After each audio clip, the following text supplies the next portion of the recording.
Hey Megan, so what do I do when I'm not in the mood to run? I go run.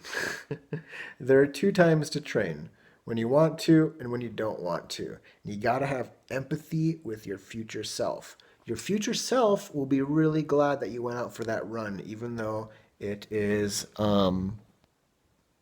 looking like that outside today when it was 72 degrees 2 days ago. It was snowing earlier. I ran in a pretty decent sized wet little snowstorm. So you got to have empathy with your future self. I knew that my future self would be disappointed in me if I didn't run this morning. Um, I know that my future goals and aspirations depend upon what I do today, what I did this morning, what I did last month. It's all built upon each other. All the runs, all the 5 minutes that I do lunges, all the drills, getting proper sleep, adequate protein, all that stuff. Uh, might not be the super most enjoyable thing before you do it. Going out and running when it's snowing might not be the most fun thing you could do it in that moment. But it's the same with like eating the Oreos or not. I tell myself that uh, once I start running or once I don't eat the Oreos, I'll be glad that I'll be glad that I went and ran outside in the snow. Um, Even if I'm not glad that I did it while I'm doing it, as soon as I finish that run, I'm going to be proud of myself. My future self is going to be thankful that I did that run. Um, so that's how I control like urges to eat all the Oreos. And that's how I get myself to go run when I don't want to. Hey Carlos, the best running shoes are the ones that are the best for you. And unfortunately, the best pair for you can change based on the run, your fatigue level, the terrain, the distance, etc. The best shoe is going to be different for different people. The shoes I wear for my long runs won't work for a lot of people for various runs that they do. I wear super minimal shoes for my short runs. Some people physically cannot run in almost barefoot shoes. I run in neutral zero drop shoes exclusively, and many people just don't like those. So you need to try a bunch of pairs on and find the pair that feels the best. That's probably going to be the best option for your feet. Everybody's feet are shaped a little different, but if you can have about a thumb width of free space ahead of your toes, that's probably going to be a properly sized shoe. Um, if you only run in one pair of shoes, you need to find a pair of shoes that has adequate cushioning for your longest runs, because people typically like more cushioning for longer runs. So you need to have adequate cushioning thickness level for your long runs. So that way the shoes that you select to wear will work optimally or well for all of your runs. But really, you just need to go try on 10 pairs. Most running stores will let you run on the treadmill or do some laps outside and select the pair that feels the best. Hey, Steve, super frustrating that you've had 6 bad runs in a row. Um, when somebody comes to me and they're like, "Oh, I'm in a rut," or I'm in a plateau," I like to suggest that you change something. Look not at what you've done, but what you've not done over the last week, 2 weeks, whatever, and um, something needs to change. It could be that you just need a break. It could be that you need to ditch the GPS. It could be that you need to find a new route, find a training partner or a running group. Something needs to change. Sleep, life stress. You gotta fix something, change something. Um, Not even changing something bad. Just changing something might be enough to give you a kick in the ass and get you out of this rut. All right, so you have a half marathon this weekend. Without knowing anything about your training, my number one advice for pretty much anybody, and it will pretty much help anybody of any fitness level, of any distance, is to not forget my 6 P's.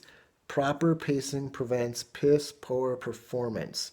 Don't forget them. Where's the camera?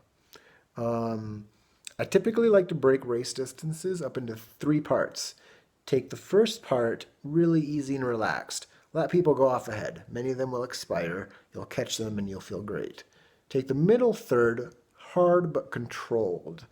And take the final third at best effort. Ooh, it's going to be difficult to let people go for the first third, but uh,